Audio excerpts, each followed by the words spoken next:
Hello అండి, సాయంకాలము మా గణపయ్యను నిమజ్జనంకి తీసుకెళ్లేటప్పుడు స్వామి దగ్గర అలా డబ్బులు పెట్టేసి పూజ చేసేసి స్వామిని కదిలించేసి పీట మీద నుంచి అయితే దించాను. తర్వాత గణపయ్యకు పెట్టినటువంటి పూలు పండ్లు అన్నీ పక్కకు తీసేసాను. ఇంకా మామిడాకులు, గరిక, ఏలక్కాయలు, స్వామికి పెట్టిన పూలన్నీ తీసేసి స్వామిని నిమజ్జనంకి తీసుకెళ్లేటప్పుడు ఓన్లీ బొమ్మను మాత్రమే తీసుకెళ్ళకూడదు కదా, బొమ్మతో పాటు పెట్టినటువంటి పత్రాలు, పండ్లు, పూలను కూడా తీసుకెళ్తారు. పండ్లు అంటే అన్నీ కాదు, నేనైతే ఒక ఏలక్కాయ మాత్రమే తీసుకెళ్లాను. వాటన్నింటినీ ఒక కవర్లో పెట్టేసి నిమజ్జనంకి అయితే తీసుకెళ్లాము. ఇంకా మన ఛానల్ని ఎవరైనా సబ్స్క్రైబ్ చేసుకోకపోతే సబ్స్క్రైబ్ చేసుకోండి. వీడియో నచ్చినట్లయితే ఒక లైక్ అయితే చేయండి. నిమజ్జనం చేసే ప్లేస్ మాకైతే దగ్గరగానే ఉంటుంది. బైక్లో అయితే ఒక 5 మినిట్స్ కూడా పట్టదు, అంత దగ్గరగా ఉంటుంది. తిరుపతిలో పూజలు అందుకున్న ప్రతి గణనాథుడు బొమ్మలన్నింటినీ వినాయక సాగర్లోనే నిమజ్జనం చేస్తారు. నేను already Vinayaka Sagar park full video చేసి పెట్టాను, ఎవరైనా చూడని వారు ఉంటే ఖచ్చితంగా చూసేయండి. ఇంకా నిమజ్జనంకి బొమ్మను తీసుకొని వినాయక సాగర్ పార్క్కి అయితే వచ్చేసాము. ఈ వినాయక సాగర్ వినాయక చవితి అప్పుడు ఫుల్ ఎగ్జిబిషన్ ఉన్నట్లే ఉంటుంది.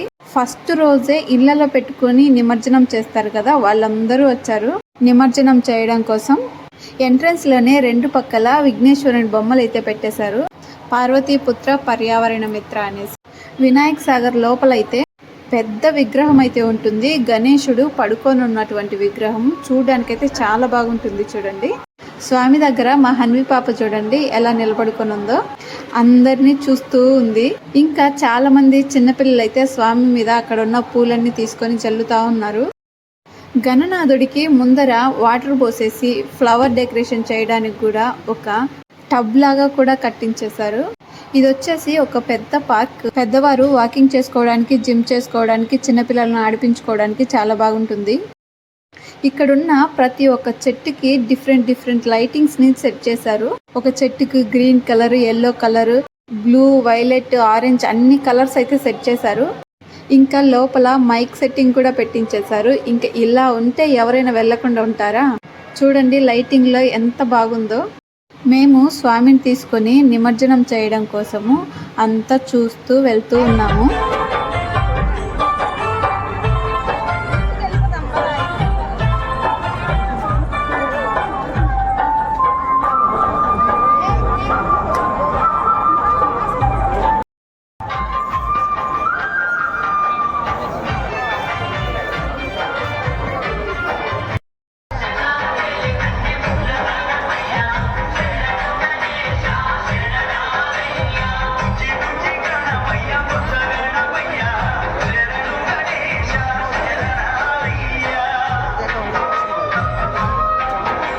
అలా ప్రతి ఒక్కరూ నిమజ్జనం చేస్తూ ఉన్నారు. వాటర్ చుట్టూ పెద్ద బారిగేట్స్ని పెట్టేశారు. ఒక చోట మాత్రమే పెద్ద తెప్పలాగా పెట్టేశారు. పెద్ద బొమ్మలను అయితే నిమజ్జనం చేయడం కోసం మేము మా గణేశుని నిమజ్జనం చేశాము. ఇంకా ఆ తెప్ప మీదికి 10 నుంచి 15 మంది మాత్రమే అలో చేస్తారంట. ఆ వాటర్లో ఓన్లీ బొమ్మను మాత్రమే వేసేయాలి. మిగిలిన ఆకులు, పండ్లు ఇవన్నీ పక్కన ఒక టబ్ లాగా పెట్టేశారు, దాంట్లో వేసేయాలి. ఇక్కడికి పెద్ద బొమ్మలు వచ్చినప్పుడు వాటర్లో దింపడం కోసం జేసీబీలు కూడా ఉన్నాయి. ఇక్కడికి వచ్చిన వారికి వాటర్ సప్లై చేస్తున్నారు. అలాగే ఫస్ట్ ఎయిడ్ సెంటర్ని కూడా పెట్టారు. చిన్న బొమ్మనైతే నిమజ్జనంకి తీసుకుని వస్తున్నారు. బూరలు ఊదుకుంటూ డ్యాన్స్లు వేసుకుంటూ మరీ వస్తున్నారు చూడండి స్వామి ముందు.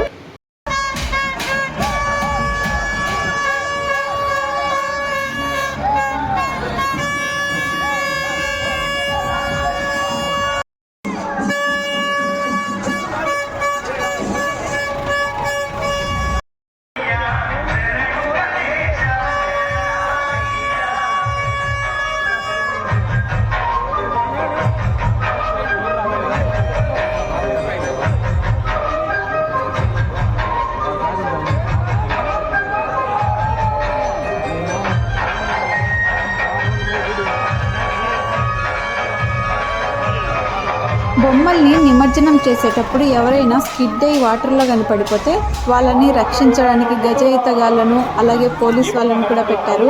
పండుగ మొదటి రోజే ఎంతమంది ఉన్నారో చూడండి. ఇంకా 3వ రోజు 5వ రోజు అయితే ఇంకా చెప్పనవసరం లేదు, అంత ఎక్కువ మంది ఉంటారు ఇక్కడ. నేనైతే నిమజ్జనం చేయడం ఇప్పుడే ఫస్ట్ టైం చూశాను. ఇంట్లో పెట్టుకున్నటువంటి బొమ్మను వీధిలో పెట్టిన పెద్ద బొమ్మల దగ్గర అయితే పెట్టేసేవాళ్ళం. మీరెలా నిమజ్జనం చేశారో కామెంట్ చేయండి. వీడియో కానీ నచ్చినట్లయితే లైక్ చేసి, షేర్ చేసి, సబ్స్క్రైబ్ చేయండి.